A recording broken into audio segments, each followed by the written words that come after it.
खबर पूरे संथाल परगना से।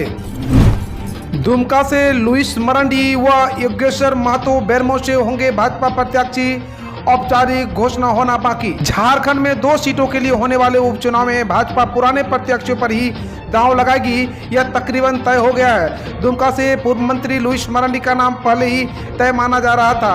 अब बेरमो सीट को लेकर ही जिस स्थिति समाप्त हो गई है, भाजपा यहां से एक बार फिर योगेश्वर महतो बाटुल को ही उतारेगी। दोनों प्रत्याशियों के नामों को लेकर सिर्फ औपचारिक घोषणा शेष रह गई है। दुमका बेरमो उपचुनाव के लिए बीजेपी तैयार, आज करेगी प्रत्याशियों के नाम की औपचारिक घोषणा। झारखंड में 2 सीटों पर होने वाले उपचुनाव को लेकर बीजेपी आज अपने उम्मीदवार के नाम की औपचारिक घोषणा कर सकती है। दुमका व बेरमो विधानसभा उपचुनाव पर जीत दर्ज करने की कमान बीजेपी ने प्रदेश के 5 बड़े नेताओं को सौंपी है। प्रदेश बीजेपी अध्यक्ष दीपक प्रकाश और विधायक दल के नेता बाबूलाल मंडी के अलावा केंद्रीय मंत्री अर्जुन मुंडा, पूर्व सीएम रघुवर दास और सांसद अन्नपूर्णा देवी को चुनाव फतह करने का टास्क केंद्रीय नेतृत्व से मिला है। 12 अक्टूबर से प्रदेश बीजेपी का पूरा नेतृत्व वर्ग दुमका और बेरमो में ही शिफ्ट हो जाएगा। पूर्व सीएम रघुवर दास ने कहा, दुमका सीट छोड़कर हेमंत सोरेन ने जनता का अपमान किया है। पूर्व मुख्यमंत्री और भाजपा के राष्ट्रीय उपाध्यक्ष रघुवर दास ने कहा है कि हेमंत सोरेन ने दुमका सीट छोड़कर दुमका की जनता का अपमान किया है।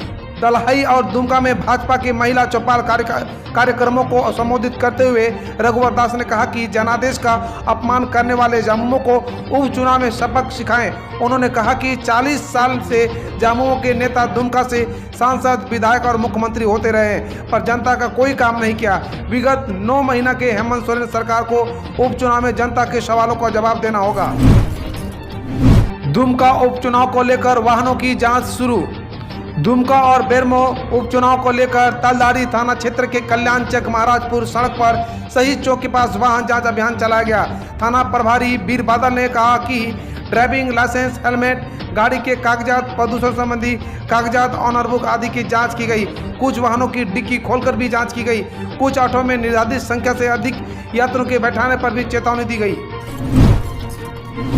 शिबू सोरेन की बहू सीता सोरेन बोली, दुमका में डीसी डीआईजी के संरक्षण में चल रहा है अवैध माइंस और क्रशर। झामुमो विधायक सीता सोरेन ने शनिवार को आरोप लगाया कि दुमका और शिकारीपाड़ा में 400 अवैध माइंस और 300 अवैध क्रशर चल रहे हैं। उन्होंने उपायुक्त, डीआईजी समेत डीएसपी विजय कुमार और डीएमओ को कटघरे में खड़ा करते हुए इन अवैध गतिविधियों को संरक्षण देने वाला बताया। मुख्यमंत्री हेमंत सोरेन को किए गए ट्वीट को उन्होंने सवाल उठाते हुए कहा कि आपने दुमका दौरे के क्रम में अवैध खनन बंद कराने की बात कही थी, लेकिन अभी तक कुछ भी बंद नहीं हुआ है। बहरहाल इस पर मुख्यमंत्री ने कोई प्रतिक्रिया व्यक्त नहीं की है। झामुमो के वरीय पदाधिकारी ने इस पर कुछ बोलने को तैयार नहीं है। गौरतलब है कि कुछ दिन पूर्व सीता सोरेन ने झामुमो अध्यक्ष शिबू सोरेन को पत्र लिखा था। इसमें उन्होंने कहा था कि कुछ लोग पार्टी को हाईजैक करना चाहते हैं। बाद में उन्होंने स्पष्ट किया था कि उनका किसी से कोई मतभेद नहीं है। खबर अब जामताड़ा से।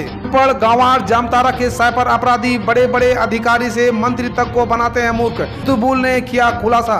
झारखंड के जामताड़ा जिला के बारे में कौन नहीं जानता। साइबर क्राइम के गढ़ के किस्से भारत के कोने कोने में मशहूर है। यहाँ के बेरोजगार युवा धड़ल्ले से अंग्रेजी बोलते हैं। मराठी, तमिल, तेलुगु और कन्नड़ भी उतने ही धाराप्रवाह बोलते हैं। बड़े बड़े अधिकारियों से लेकर मंत्री और राजनेता तक को लाखों चुना लगाने वाले इन साइबर अपराधियों की शिक्षा की असलियत का आपको पता चलेगा तो आपके होश पक्का हो जाएगी।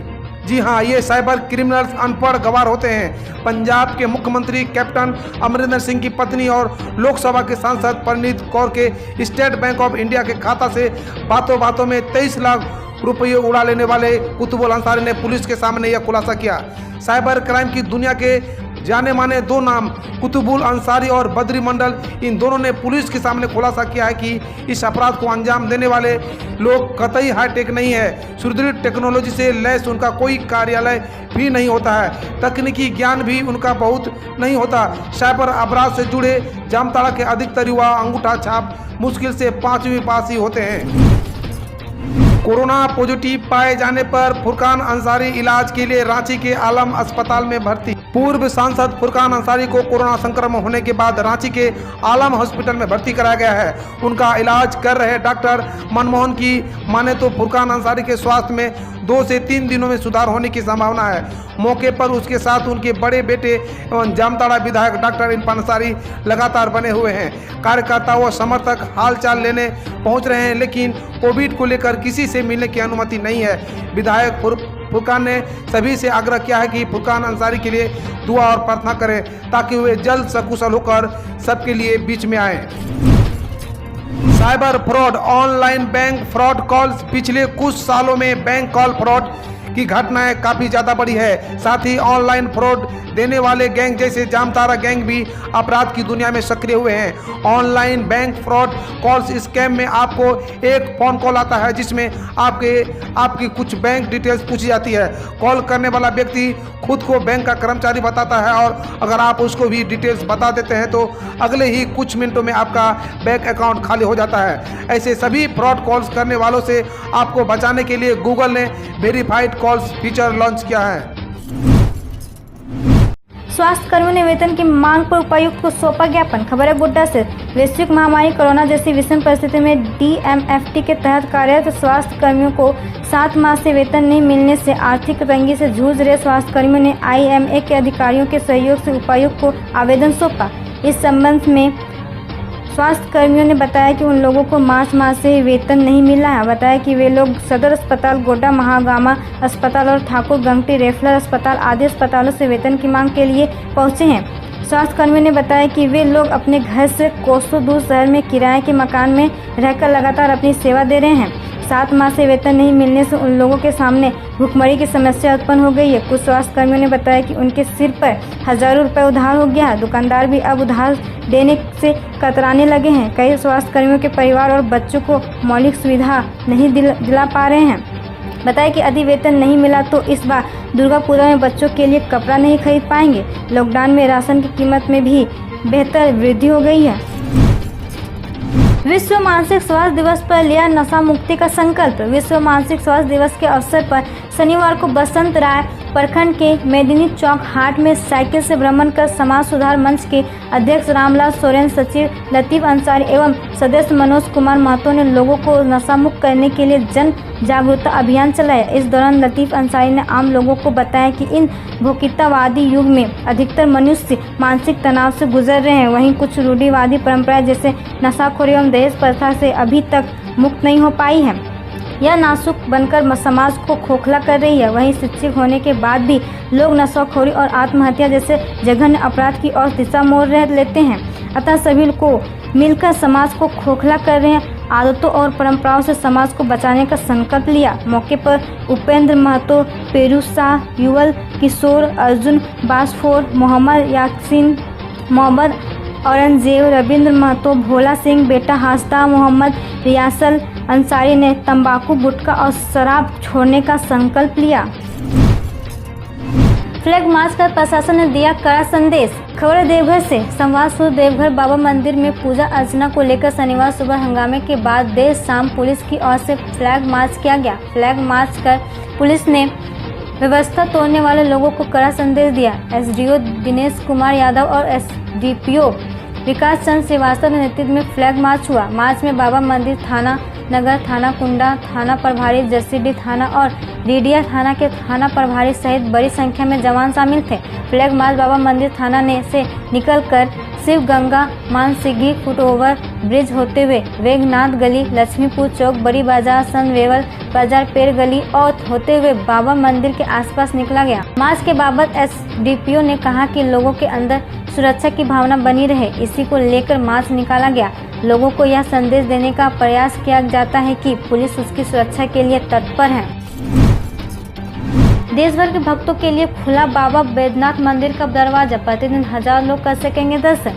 तीर्थ पुरोहित और श्रद्धालुओं के विरोध के बाद प्रशासन ने देवघर के प्रसिद्ध बैद्यनाथ धाम मंदिर में दर्शन पूजन की व्यवस्था में बदलाव कर दिया है।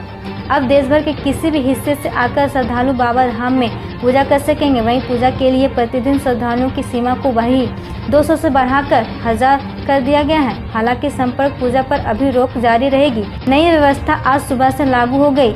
नई व्यवस्था के मुताबिक सुबह 6 बजे से दिन के 2 बजे तक श्रद्धालुओं को मंदिर में दर्शन की अनुमति मिलेगी। डॉक्टर की मौत की हो सीआईडी जांच। खबर है गोड्डा से। Anti corruption council of India के संताल परगना चेयरमैन प्रदीप कुमार विद्यार्थी ने डॉक्टर विजय कृष्ण श्रीवास्तव की मौत पर सवाल उठाते हुए उनकी सीआईडी जांच की मांग की। उन्होंने कहा कि खनन विभाग गोड्डा के पंत्रांक 489/2020 के अनुसार गोड्डा जिला प्रशासन को डीएमएफटी से वर्ष 2080 में 45 करोड़ 85 लाख मिले हैं, जबकि वर्ष 2019 में 1 अरब 3 करोड़ 2,15,844 रुपये मिले। वहीं मार्च 2020 तक 9 करोड़ रुपए गोड्डा के विकास हेतु डीएमएफटी मद से मिले हैं। ऐसे में किन कारणों से डीएमएफटी के तहत बहाल डॉक्टर का वेतन रोका। खबर है पाकुड़ से। पंडाल निर्माण में करे सरकार के निर्देशों का पालन।